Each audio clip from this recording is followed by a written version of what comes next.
할렐루야. 예, 여러분 반갑습니다. 예, 오늘 또 설교 전에 또 귀한 또 은혜로운 찬양으로 하나님께 영광 올려드려 주셔서 다시 한번 감사의 말씀드립니다.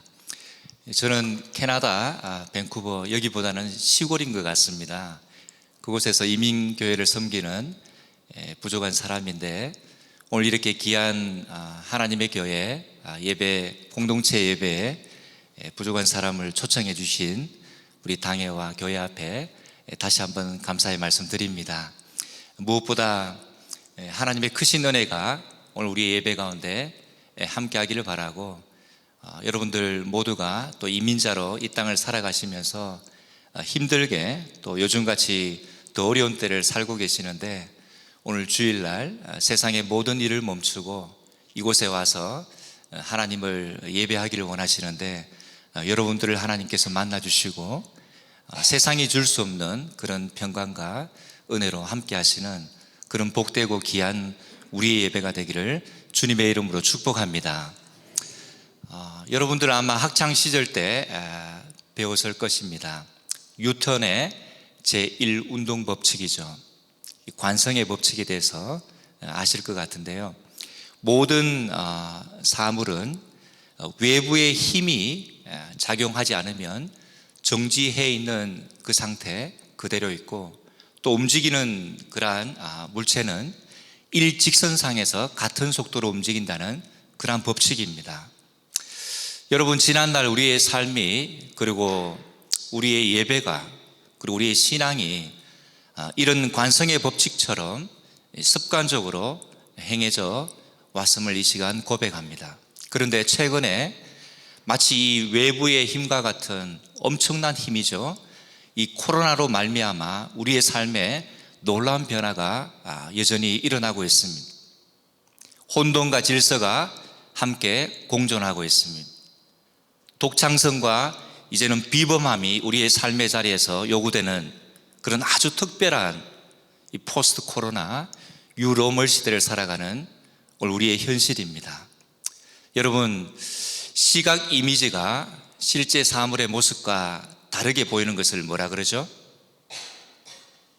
뭐라 그럽니까? 착시라고 그렇게 말하죠. Optical illusion, 착시 현상이라 그렇게 말합니다. 주변의 다른 정보의 영향 때문에 시각 자극을 인지하는 그런 과정에서 사물에 대한 착각, 오해를 일으키는 거죠. 그것을 우리가 다른 말로는 환상, 환각이라고 표현하기도 합니다. 마치 사막에서 볼 수 있는 오아시스에 대한 신기루 현상처럼 뜨겁고 두꺼운 공기층 때문에 이 사물이 전혀 엉뚱하게 내 눈에 비치는 거죠. 여러분, 살아가면서 삶 가운데서 그런 경험들 많이 해보지 않았습니까? 분명히 그 당시에는 내 눈에 그렇게 보이는 거예요. 그렇게 인지가 되는 거예요. 그런데 시간이 얼마 지나고 보면 전혀 다르게 보여집니다. 특히 내가 삶이 굉장히 힘들 때, 내 삶에 내가 감당할 수 없는 그런 일들이 일어났을 때 그런 착시 현상을 우리가 겪게 됩니다. 그리고 오늘 이 자리에 있는 우리 포틀랜드 성결교회 성도님들 모두는 다 그리스도인들입니다. 하나님을 사랑하고 하나님의 구원의 놀라운 은혜를 잊고 이 시간 하나님을 예배하는 하나님의 백성들입니다. 오늘 우리의 신앙의 삶에서도 역시 마찬가지로 그런 일들을 우리가 경험을 합니다. 여러분, 우리의 믿음의 세계가 어떤 세계입니까? 눈에 보여지는 것이 전부가 다 아닙니다. 얼마든지 지금의 이 상황은 차후에 달라질 수 있는 것입니다. 반전이 일어날 수 있는 것입니다. 우리의 신앙의 삶 가운데서 우리가 그것을 많이 체험했을 것입니다. 성부, 성자, 성령 삼일체 신비의 하나님을 우리가 믿습니다. 성령 하나님만 우리가 믿는 것이 아니라 또 우리가 고백했던 귀하신 주님, 나의 주님이신 그 예수 그리스도, 하나님의 아들 예수 그리스도만 믿는 것이 아닙니다. 그분의 아버지가 되시는 성부 하나님도 우리가 함께 믿는 거죠. 성부, 성자, 성령 삼일체 신비의 하나님이에요. 그래서 예배는 무엇인가 하면 여러분 한번 따라해 볼까요? 예배는 성부와 성자와 성령 신비의 하나님을 경험하는 시간이다. 여러분 믿으십니까? 오늘 이 예배를 통해서 우리가 일상의 삶을 살고 있지만 특별히 이 주일날 공동체를 드리는 이 예배를 통해서 신비의 믿음의 세계 가운데 들어가는 거예요. 신비의 하나님을 우리가 경험하는 거예요. 세상에서는 내가 몸부림을 치고 내 삶의 문제를 해결하려고 발버둥을 쳤죠. 그리고 때로는 눈물로 하나님 앞에 간절히 기도하면서 호소했을 때도 있죠. 하지만 예배 가운데 신비의 그 하나님을 만나고 하나님의 응답을 받게 되면 내 모든 삶의 문제들이 하나님의 그 놀라우신 능력으로 해결될 줄로 믿습니다. 삶에 일어나는 많은 문제뿐만 아니라 또 내 몸에 일어나는 병들, 그리고 내 모든 삶의 그런 과제들이 하나님의 놀라우신 은혜로 해결이 되는 것입니다. 예배 가운데 그런 경험을 할 수 있는 우리 포틀랜드 성결교회 또 우리 모든 하나님의 백성들 다 될 수 있기를 간절히 바랍니다. 그래서 오늘 하나님 말씀에도 보게 되면 그런 놀라운 일들이 일어나는 것을 보게 됩니다. 성부, 성자, 성령, 신비의 하나님 자신은 물론 하나님께서 하시는 그 놀라운 역사를 통해서 우리가 이런 착시 현상을 경험해요. 그리고 하나님은 그런 착시 현상을 통해서 당신의 거룩한 역사를 일으키고 있다는 거죠. 여러분 오늘 말씀을 다시 한번 보시겠습니까? 3절 4절 말씀을 한번 보시면 좋겠습니다. 말씀을 우리 3절 4절 같이 한번 읽어보겠습니다. 그러면 바로는 이스라엘 자손이 막막한 광야에 갇혀서 아직 이 땅을 헤매고 있을 것이라고 생각할 것이다. 내가 바로의 고집을 꺾지 않고 그대로 둘 터이니 그가 너희를 뒤쫓아 올 것이다. 그러나 나는 바로와 그 군대를 물리침으로써 나의 영광을 드러낼 것이니 이집트 사람들이 이것을 보고서 내가 주님임을 알게 될 것이다. 이스라엘 자손은 모세가 시키는 대로 하였다. 아멘. 저희들은 아직 여러분들보다 후져서 이 개역 개정판을 쓰는데 교회가 세번역 성경을 쓴다 그래서 같이 보면서 읽었습니다. 여러분 특별히 우리의 삶은 방금 읽었던 이 말씀처럼 삶의 위기의 상황 속에서 특히 성도인 우리들은 그 삶의 위기 가운데 영광을 얻으시는 구원의 하나님을 바라볼 수 있는 그런 믿음의 사람들이 되어야 될 것입니다. 여러분 살아가면서 전혀 뜻하지 않는 예측할 수 없는 일들을 우리가 많이 겪잖아요. 어떤 일들입니까?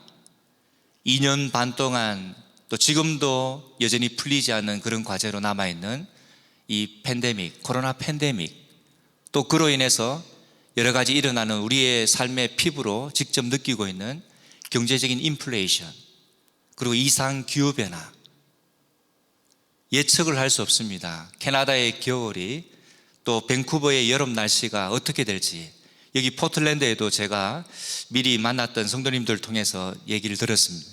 요즘 겨울에는 눈이 굉장히 많이 온다고 들었거든요. 이런 예측할 수 없는 이런 상황들이 우리에게는 엄청난 그런 과제로 다가오고 있다라는 거죠. 여러분, 이런 형편에 처한 우리에게 근데 다가오시는 하나님의 모습은 어떤 모습인가요? 굉장히 생뚱맞은, 왜 하나님이 나의 이런 상황들을 다 하실 건데 왜 하나님께서 이런 상황 속에서 나에게 이렇게 말씀하실까? 어쩌면 당장 내가 그 말씀을 받았을 때, 그리고 오늘 우리가 함께 듣고 있는 오늘의 말씀도 마찬가지일지 모르겠습니다. 왜 이렇게 생뚱맞게 하나님이 나에게 말씀하실까? 당장 보면 전혀 어울리지 않는, 아니 내가 기대하지 않았던 그런 말씀으로 왜 다가오실까? 여러분 혹시 신앙생활 하시면서 더더욱이나 어려운 여러분의 삶의 환경 속에서 그런 말씀을 여러분 접해보지 않았습니까?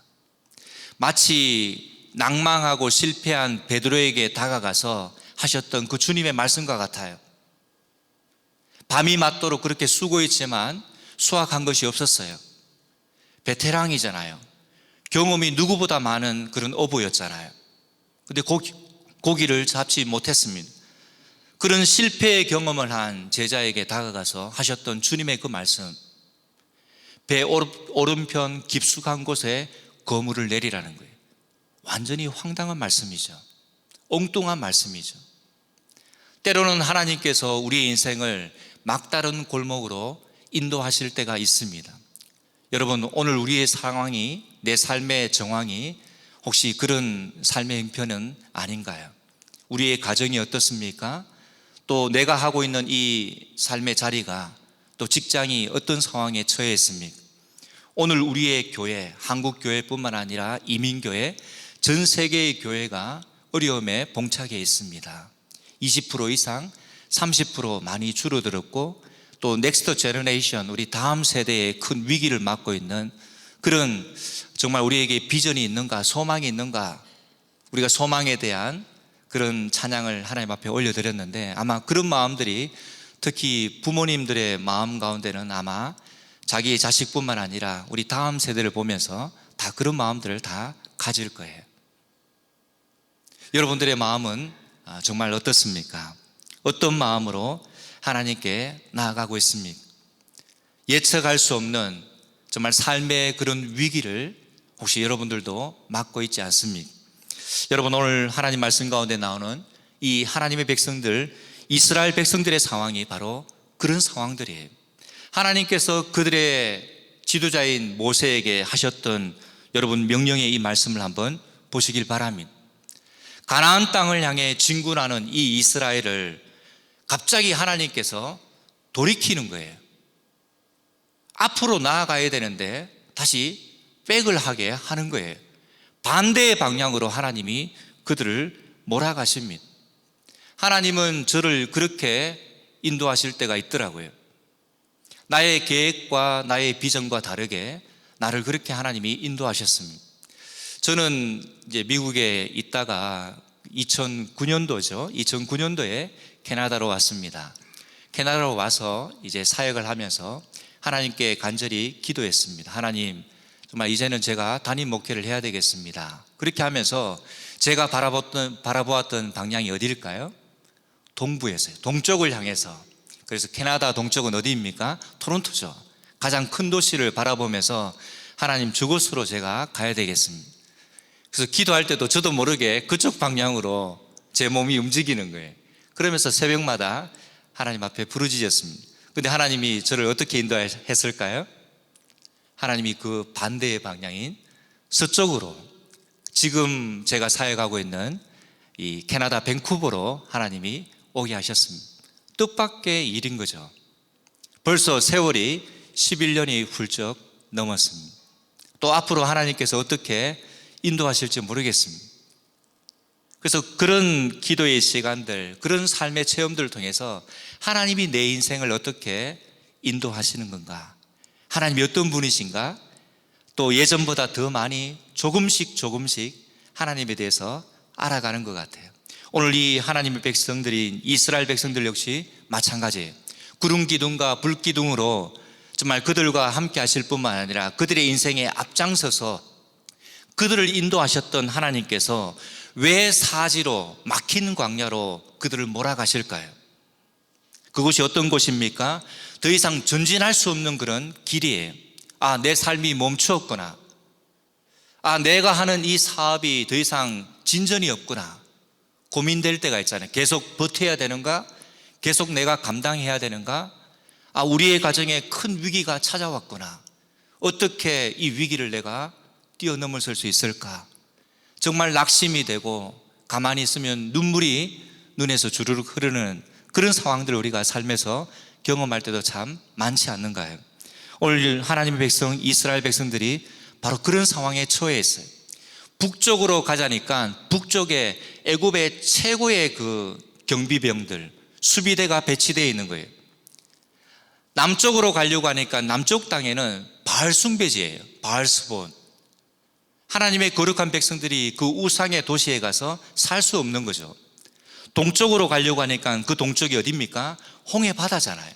그리고 서쪽은 지금 파라오가 군대를, 최병력을, 최정예 군대를 몰고 그들을 다 멸망시키기 위해 지금 쫓아오고 있는 방향이에요. 동서남북 사방이 다 막힌 벼랑 끝에 사지에 몰려있는 우리 하나님의 백성들의 처지예요. 여러분, 그런데 놀라운 사건들을 우리가 보게 되잖아요. 여러분, 하나님이 어떤 분이십니까? 하나님은 우리의 삶의 그 극도의 위기의 상황을 하나님이 언제나 사용하세요. 여러분, 하나님의 부흥의 역사를 경험해 보셨습니까? 하나님의 크신 은혜를 여러분 언제 그렇게 경험하셨습니까? 내가 잘 되고 평안하고 내 모든 일들이 술술 잘 풀릴 때 하나님이 그렇게 강력하게 역사하시던가요? 물론 그것도 하나님의 은혜죠. 하지만 내가 정말 피부로 느끼게 되고, 하나님이 정말 이 일을 행하셨구나, 내가 할 수 없는, 내가 포기하고 하나님 앞에 납작 엎드렸을 때 정말 하나님께서 기가 막힌 방법으로 이 일을 행하셨구나 라는, 그때는 바로 내가 내 삶의 힘을 빼고 내가 하나님 앞에 그냥 두 손 들고 항복했을 때, 하나님 앞에 납작 엎드렸을 때 하나님이 역사하시는 거죠. 하나님이 일하시는 거죠. 내 가정 가운데 내 몸에 일어난 그 병들 속에서 내가 하나님 앞에 그렇게 절박했을 때, 하나님 앞에 간절한 마음으로 나아갔을 때 하나님께서 일을 하십니다. 이제는 하나님께서 기다리셨고 지금까지 정말 내 그런 모습을, 내 겸손한 모습을 하나님께서 카운트다운 하시면서 기다리면서 이때를 참아오셨던 거죠. 오늘 하나님의 백성들의 상황이 바로 그런 상황입니다. 그런데 놀라운 것은 하나님이 그 상황들을 하나님이 당신의 기회로 삼으신다는 그런 말씀이에요. 여러분, 오늘 말씀 3절 4절 말씀 우리 다시 한번 보겠습니다. 3절 4절 말씀 우리 조금 전에 같이 읽었는데 눈으로 다시 한번 보셨으면 좋겠습니다. 하나님이 이들 가운데 어떤 일을 행하셨습니까? 착시 현상을 일으키신 거예요. 하나님께서 놀랍게도 이런 극도의 위기의 상황을 당신의 기회로 삼으신다는 거예요. 오히려 적에게 이것을 미끼로 사용해서 그들로 하여금 다 함정에 빠지도록 하나님이 그 모든 상황들을 통제하고 사용하셨다는 거예요. 하나님께서 사람이 알 수 없는 딱 히든 카드를 하나 끄집어내셨어요. 놀라운 숨은 계획을 하나님께서 그들 가운데 보여주셨어요. 적도 몰랐습니다.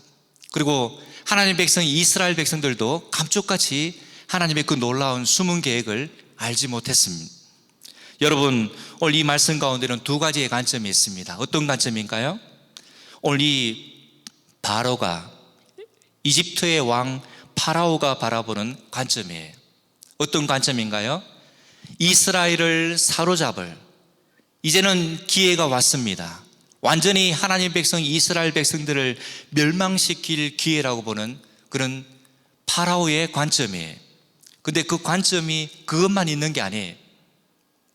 하나님의 관점이 있는 거예요. 그게 뭘까요? 애국 가운데 당신의 크신 영광을 드러내는 기회라고 보는 하나님의 관점이에요. 여러분, 이게 뭘까요? 사람들은, 세상은 어쩌면 이제는 망했구나, 실패했구나, 이제는 더 이상 소망이 없구나 라고 그렇게 생각할지 몰라도 하나님께서는 그때 당신의 놀라운 역사를 일으키신다는 거예요. 당신의 구원의 놀라운 역사를 하나님께서 그때 일으키신다는 거예요. 그것이 하나님의 계획이요, 하나님의 관점이에요. 그 관점이 서로 충돌이 되잖아요. 그래서 파라오가 이제 후회한 거죠. 내가 왜 이스라엘 백성들을 붙잡지 못했을까 하면서 뒤늦게 후회하면서 추격하는 거예요. 근데 그것이 그의 계획대로만 되지 않는 거죠. 사랑하는 우리 포틀랜드 성결교회 성도 여러분, 우리는 개인적으로, 그리고 가정적으로, 그리고 교회적으로, 나아가서는 전 세계적으로 참으로 어려운 오늘날을 우리가 살아가고 있습니다. 오늘 이런 때에 가장 중요한 것이 우리가 무엇을 바라보고 있는가요? 여러분, 혹시 여러분들의 그 세상을 바라보는, 여러분들의 가정과 여러분들의 삶의 자리와 교회와 온 세상을 바라보는 여러분들의 관점이 과연 하나님이 바라보시는 그런 관점과 같을까요? 혹시 우리들도 우리 애국 군대 바로처럼 착시 현상을 경험하고 있는 것은 아닐까요? 오늘 하나님께서 우리에게 주시는 이 말씀처럼 오히려 극도의 그 위기 상황 가운데 당신의 크신 영광을 드러내시는 그 구원의 하나님을 오히려 이 어려운 때에 오히려 경험하고 바라볼 수 있는 믿음의 사람들, 우리 포틀랜드 선결교회 모든 성도님들 다 될 수 있기를 주님의 이름으로 축복합니다. 우리 한번 따라했으면 좋겠습니다. 삶의 어려운 순간에 하나님의 백성인 나는 나를 위해 행하시는 구원의 하나님을 바라볼 것입니다. 여러분 정말 그렇게 살 수 있겠습니까? 오는 한 주간의 삶도 정말 그런 믿음의 삶으로 살기를 소망하십니까? 여러분 우리의 삶의 자리가 어떠한가요? 삶의 가치, 그 무게중심을 어디에 두느냐에 따라 우리의 삶의 그 퀄리티는 굉장히 달라집니다. 다 똑같지 않습니다. 오늘 이 자리에도 예배자가 이렇게 함께 앉아 있지만 우리의 삶의 내용이 다 동일하지 않는 거죠. 우리의 중심을 바라보시는 하나님께서 우리의 마음 중심이 어떠한지, 하나님 앞에 살아가는 내 삶의 그 모습이 어떠한지 하나님께서 명백하게 다 알고 계시는 거잖아요. 그런 나의 중심을 받으시는, 그런 나의 예배를 받으시는 우리 하나님이시잖아요. 어떤 사람의 삶을 보게 되면 굉장히 분주하고 쫓기는 삶을 살아갑니다. 또 어떤 사람의 삶을 돌아보면 아주 주도하고 평안한 삶을, 형통한 삶을 사는 사람이 있습니다. 여러분 우리의 삶의 자리, 그 삶의 모습은 과연 어떤 모습인가요? 무엇보다 중요한 것은 내 삶의 모든 영역을 다스리시는 분이 하나님이시라는 사실이에요. 여러분 오늘 말씀을 다시 한번 보십시오. 8절 말씀을 눈으로 한번 보셨으면 좋겠습니다. 반복되는 말씀이 있는 거죠. 오늘 이 애굽왕 바로는 자기가 하나님 백성인 이스라엘을 뒤쫓는다고 생각했습니다. 추격하고 있다고 그는 생각했습니다. 이것이 바로 사람의 생각인 거죠. 사람의 추격인 거죠. 하지만 이것만 있는 게 아닌 거죠. 하나님의 추격이 있습니다. 그것이 무엇입니까? 실제로 보게 되면 하나님이 그를 몰아가고 있었던 거예요. 하나님이 오늘 이 애굽의 군대를 하나님께서 그곳까지 몰아가신 거예요. 여러분 조금 전에 읽었던 그 말씀을 보게 되면 하나님의 백성들이, 이스라엘 백성들이 죽는다고 아우성이잖아요. 왜 하나님이 이곳으로 나를 인도하셨을까? 왜 하나님이 이렇게 아메리칸 드림을 갖고 나를 미국에 오게 하셨는데, 캐나다로 오게 하셨는데 내 삶의 자리가 왜 이런 모습일까? 왜 이런 아픔을 나는 경험해야 했을까? 내가 고국에 있었을 때, 한국에 있었을 때, 그곳에서 이 미국 땅을 바라보았을 때는 정말 꿈만 같은 그런 세상이 펼쳐질 줄만 알았는데 이곳에 와서 살고 보니까 이 삶이 호락호락하지 않는 거예요. 어떻게 살아갈까?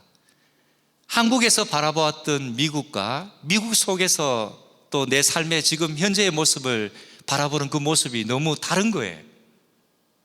오늘 이 바로의 생각이 바로 그런 생각인 거죠. 자기가 이스라엘을 추격하고 있다는 거예요. 왜? 삶의 주인이 자기니까. 세상의 중심이 자기니까. 근데 하나님의 생각은 다른 거예요. 누가 추격하고 있는 것입니까? 하나님이 추격하고 있는 거예요.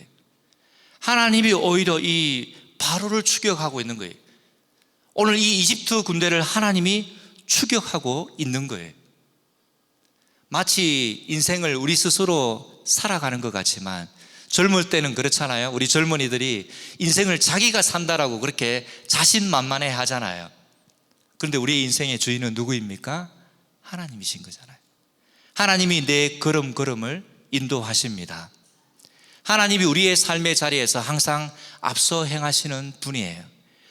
나만 덩그러니 혼자서 가장 앞장서서 내가 어디를 가야 될지 방향을 잘 모를 때도 있는 것 같지만 나 혼자 외롭게 서 있는 게 아니에요. 단지 그 신비의 하나님이 내 앞에 있는 것이 내가 믿음의 눈으로 바라보지 않기 때문에 마치 존재하지 않는 것처럼 앞서서 행하지 않는 것처럼 그렇게 내가 여겨지고 보일 뿐이에요. 언제나 하나님은 내 앞에 계시는 거예요. 내 인생길에 항상 주도하시고 나의 삶을 인도하시는 하나님이신 거죠. 여러분, 탕자의 이야기 다 잘 아시죠? 그 탕자 이야기 보면 둘째 아들 그 망나니가 어떤 모습을 갖고 있습니까? 아버지가 시퍼렇게 살았는데도 불구하고 자기 재산, 자기 목 미리 달라고 했죠. 그리고 자기 마음대로 인생을 타국에서 그 아버지의 유산을 다 낭비하면서 자기가 그렇게 뼈 빠지게 벌었는 거 아닌데 자기가 자식이니까 그 유산 달라 그래서 아버지의 재산을 다 탕진했던 아들입니다. 자기의 인생을 허비했던 그런 아들이죠. 그 아들의 모습이 바로 죄인된 우리의 모습인 거죠. 인생을 낭비하고 내 스스로 살면 내 마음대로 하게 되면 인생의 내 꿈을 이룰 것 같았지만 그러지 않는 거죠. 그래서 그것을 우리는 prodigal son이라고 그렇게 말합니다. 낭비하는 아들. 때로는 우리가 인생을 그렇게 낭비할 때가 있죠. 하지만 그 가운데 보여지는 아버지의 모습은 어떤 모습인가요? 우리 5월 가정의 달이었고 또 Mother's Day, 캐나다도 이제 Mother's Day 이제 2주 지나면 Father's Day인데요. 아마 여기도 같은지 제가 기억이 가물가물해서 잘 모르겠습니다. 그 아버지의 마음이 바로 그런 마음이잖아요. 탕부 하나님의 마음이잖아요. 온갖 사랑을 다 쏟아부으시는 하나님 아버지. 십자가를 통해서 당신의 그 거룩한 사랑을, 거룩한 낭비를 다 하시는 하나님 아버지. 우리가 이 시간도 예배의 자리에 나올 수 있는 그 이유가 무엇입니까? 나 자신 때문에가 아니잖아요. 예수 그리스도의 보혈의 그 공로를 믿음으로 나오는 거죠. 담대히 믿음으로 하나님의 은혜의 보좌 앞에 지성소로 나오는 거죠. 그것이 바로 예배인 거죠. 탕부 하나님, prodigal God. 내가 그렇게 망나니처럼 둘째 아들처럼 때로는 내 인생을 낭비하면서 하나님의 것을 소비하면서 그렇게 살아갈 때도 있지만 그런 나를 여전히 받아주시고 그런 나를 위해서 여전히 사랑을 당신의 아들 예수 그리스도 독생자 그 하나님을 통해서 여전히 그 사랑을 우리에게 보여주셨던 하나님 아버지. 아직도 집으로 돌아오지 않았습니다. 집으로 돌아올 생각을 하지 않았습니다. 하지만 매일같이 나가서 아들이 돌아오기를 기다렸던 아버지, 바로 우리 하나님 아버지시잖아요. 이 시간도 그 하나님께서 나를 기다리고 있습니다. 지금도 이 시간 하나님께서 그런 나의 예배를 받기를 원하시고 계시는 거잖아요. 그 하나님 아버지의 마음처럼 우리가 그런 마음을 조금씩 자라가면서 때로는 부모의 입장이 되면서 하나님께서 그 마음을 알기를 바라고 그 마음을 갖기를 바라는 거죠. 그것이 바로 하나님의 관점이에요. 하나님의 생각이에요. 여러분, 오늘 말씀 가장 하이라이트인데 13절, 14절 우리 다시 한번 읽어보겠습니다. 이제 마무리하려고 합니다. 13절, 14절의 말씀입니다. 같이 한번 읽어보겠습니다. 시작. 모세가 백성에게 대답하였다. 두려워하지 마십시오. 당신들은 가만히 있어서 주님께서 오늘 당신들을 어떻게 구원하시는지 지켜보기만 하십시오. 당신들이 오늘 보는 이집트 사람들 다시는 볼 수 없을 것입니다. 주님께서 당신들을 구하여 주시려고 싸우실 것이니 당신들은 진정하십시오. 때로는 우리의 눈에도 착시 현상이 일어납니다. 바로만, 적들만 그런 착시 현상을 경험하는 것이 아니라 때로는 믿음의 사람들, 오늘 이 이스라엘 백성들과 같은 우리들도 그런 착시 현상을 경험하면서 하나님이 보이지 않을 때가 참 많습니다. 하지만 하나님께서 우리가 이 세상을 살아가면서 내 삶의 자리에서 갖기를 바라시는 그 믿음의 눈이 바로 이 13절, 14절의 말씀의 눈이에요. 누가 이 눈을 갖고 있습니까? 하나님의 종 모세가 갖고 있는 거죠. 백성들의 시각과 다른 거예요. 이 극도의 위기의 상황 속에서 사지에 몰려있고 벼랑 끝에 서 있는 이 삶의 고비 가운데서 그가 지금 바라보고 있는 그 시선이 어디인지를 보여주고 있죠. 그리고 믿음의 사람들, 오늘 이 땅을 살아가는 이 미국 땅에서 살고 있는 우리 포틀랜드 성결교회 우리 모든 성도님들이 가져야 될 그 믿음의 눈이 이 13절, 14절 오늘 이 모세를 통해서 하나님께서 말씀하시는 바로 이 믿음의 눈을 갖기를 원하신다는 거죠. 이 눈을 가지게 되면 이제는 더 이상 우리가 착시 현상 속에 살지 않습니다. 여전히 신비의 하나님이시고 세상이 볼 수 없는 그런 하나님이시지만 믿음의 사람들은 그 하나님을 이런 위기의 상황 가운데서도 내 삶의 고난의 그 자리 가운데서도 아주 선명하게 분명하게 바라볼 수 있는 거죠. 그리고 이런 신앙의 고백을 분명하게 하는 거예요. 삶의 고난 속에서 우리가 굳게 붙잡고 고백해야 될 하나님의 말씀이 바로 이 13절, 14절의 말씀이에요. 여러분, 하나님이 어떤 분이십니까? 하나님은 우리의 생각, 세상의 모든 계획을 언제나 뛰어넘으시는 창조주여 구원자 되시는 하나님이십니다. 하나님은 우리가 상상하는 것 그 이상의 것을 언제나 행하시는, 그리고 우리의 삶의 그 고난의 자리에서 언제나 반전을 일으키실 뿐만 아니라 회복과 놀라운 구원 역사를 행하시는 유일하신 전지전능하신 분이 바로 우리가 오늘 예배하고 있는 하나님이시라는 사실입니다. 여러분, 오는 한 주간 그 하나님을 믿음의 눈으로 바라볼 수 있기를 간절히 바랍니다. 여러분들의 삶의 자리가 고난의 자리라면 오늘 주신 이 말씀처럼 오히려 그 고난 가운데서 영광을 얻으시는 구원의 하나님을 경험할 수 있는 그런 믿음의 사람들, 우리 포틀랜드 성결교회 모든 성도님들 다 될 수 있기를 바랍니다. 그래서 한 주간 살아서 돌아왔을 때 힘이 다 빠져서 돌아오는 것이 아니라 이렇게 주일날 우리가 한 번씩 모일 때마다 내가 삶의 고난, 삶의 어려움을 겪고 있지만 믿지 않는 사람들만 그렇게 사는 게 아니잖아요. 우리 믿음의 사람들도 여전히 고난 가운데 살고 있지만 중요한 것은 우리의 삶의 환경을 뛰어넘어서서 그 고난 가운데 역사하시는, 영광을 얻으실 뿐만 아니라 구원의 놀라운 능력을 행하시는 하나님을 경험하는 그런 믿음의 놀라운 삶을 우리가 살 때 언제나 우리의 삶에 소망이 있는 줄로 믿습니다. 우리 포틀랜드 성결교회 우리 성도님들의 삶에 언제나 소망이 있습니다. 우리 포틀랜드 성결교회 언제나 하나님의 이런 소망이 살아있는 줄로 믿습니다. 하나님의 놀라운 부흥의 역사가 이 팬데믹이라는 엄청난 고난이 있지만 이 고난 가운데서 하나님께서 놀랍게 반전을 일으키시고 회복해 하시는 그런 구원의 놀라운 은혜를 경험할 수 있는 앞으로의 우리의 삶이 되기를 주님의 이름으로 축복합니다.